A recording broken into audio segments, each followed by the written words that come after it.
Hey, so welcome. This is Coffee with Mo, and honestly, I've been putting off recording this session for like 4 months because I kept overthinking it. I know that's a really long time, but here we are now.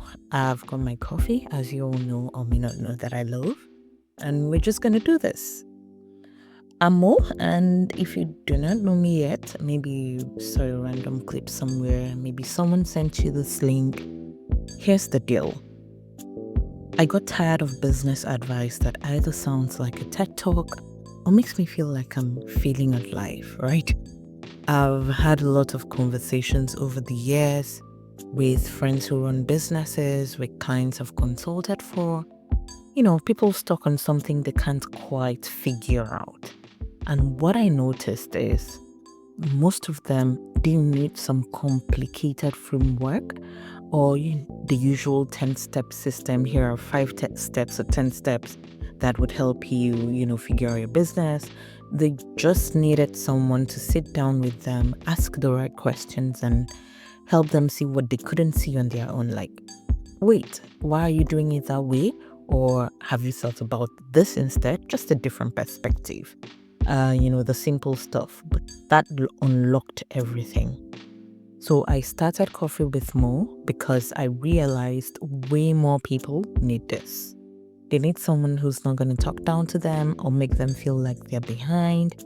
Someone who actually gets it, who will celebrate the win you had last week, but also tell you straight up when your pricing doesn't make sense. That's what this is about. That is why I am here. And we're going to talk about the real stuff, the messy parts of running a business that nobody posts about, the tiny changes that would actually move the needle and take you from point 0 to point 1, how to make more money without losing your mind, that kind of thing. Seriously, you won't find any of that complicated stuff or guru stuff here. So this is just an honest chat, like friends catching up for coffee. And look, if you finish a coffee break with me, because that's what we're going to be calling this our little sessions, and you feel more confused or overwhelmed, I failed. My entire goal is that you close your laptop or put your phone down and you're like, okay, I know what to do next. That's it. So yeah, now that we've got the introductions out of the way, let's jump right into today's topic. If you've been in business for more than like 3 months, you've probably had that moment. You're sitting at your desk at 9 p.m. You've been working all day and you're thinking, why does this feel so hard? You're putting in the work, you're showing up, you're posting on social media, you're pitching to investors, you're cold emailing, DMing people, but it still feels like you're pushing a boulder uphill. And here's the thing everyone's afraid to say out loud. It's really not supposed to feel this hard all the time. I mean, sometimes yes, but all the time, nah, that's just not it. I'm not saying business is easy, not by any standard. But if you're constantly exhausted, constantly behind, constantly wondering if you're doing it wrong, something is definitely off. I know this because I've been there. There was this time, maybe you're into my business, where I was working crazy hours per week, chasing every lead, saying yes to every potential partnership or client meeting.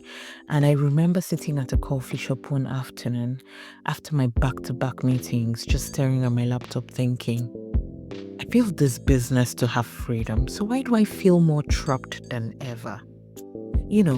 That was my wake-up call, because here's what I figured out.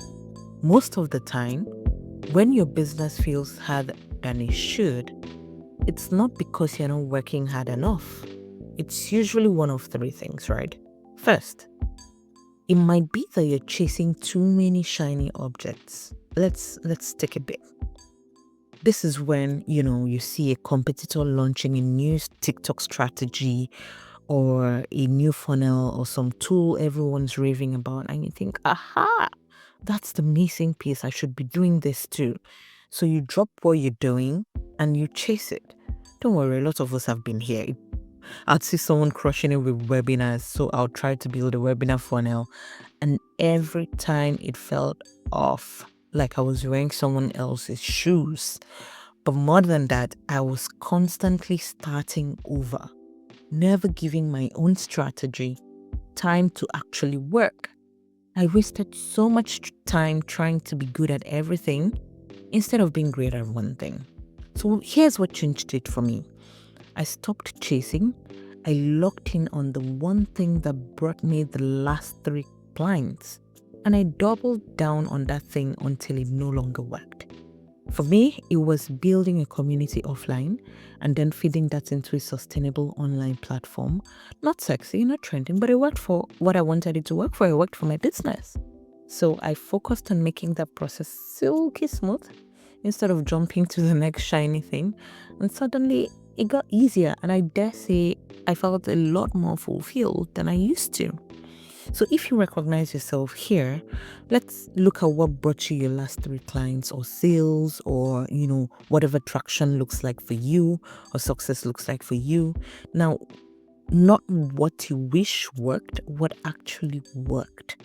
Then do more of that, just that, for the next month or so.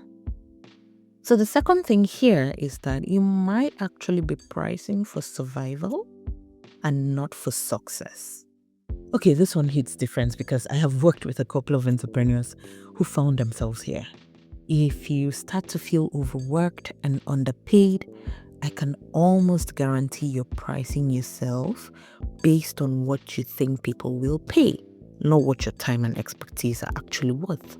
You could be looking at your competitors right now, and then you start panicking and price your products lower because you think that's how you'd win more clients.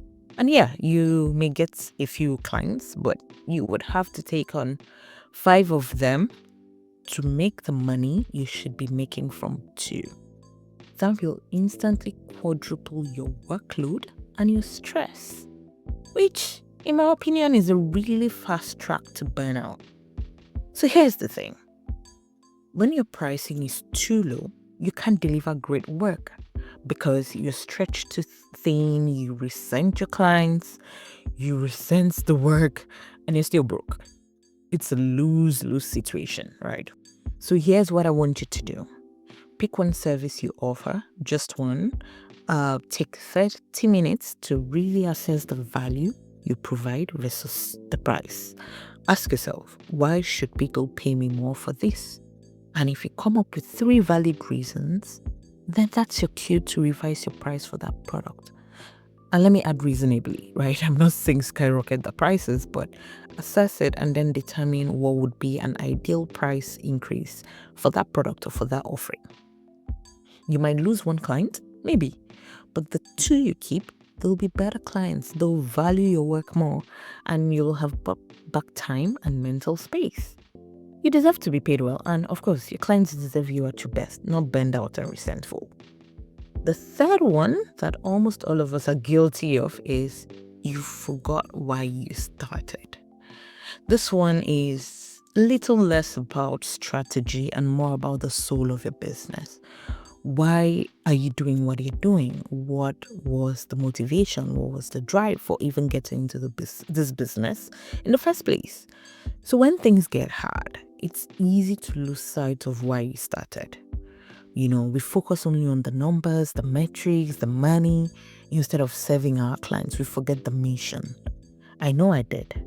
I got so focused on bringing in the money, which is quite important to be honest, but I forgot how much I loved the actual work. The simple stuff, the conversations, the problem solving, that creative part. And that lack of joy, it makes everything feel heavy, because here's the truth.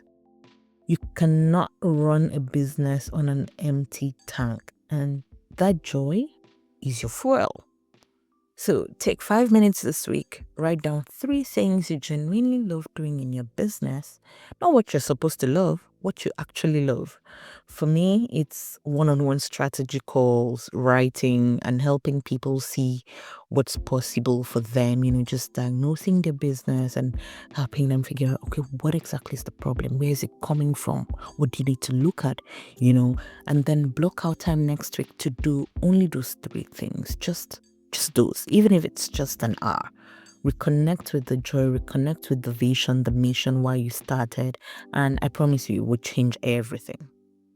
All right, we are at the end of our coffee break, and your brain might be spinning a little, and that's okay. Business is still work, I'm not gonna lie to you, but it doesn't have to feel like a battle. Here's the thing. Think about those three things we just talked about: chasing, pricing, and your why. Which one actually hit you while I was talking? Like, which one made you go, oh yeah, that's me? If your business feels hard, like you're spinning your wheels but not getting anywhere, you're probably chasing too much. If it feels exhausting, it's probably because you need to value expertise properly. Your one small shift is increasing your prices, right? If it feels empty, it's probably time to reconnect with your why, with your vision, with your joy. And that might be prioritizing the things you actually love to do. Just pick one, the right one for you. Don't let yourself off the hook, but don't also overwhelm yourself either. That's all we're asking for.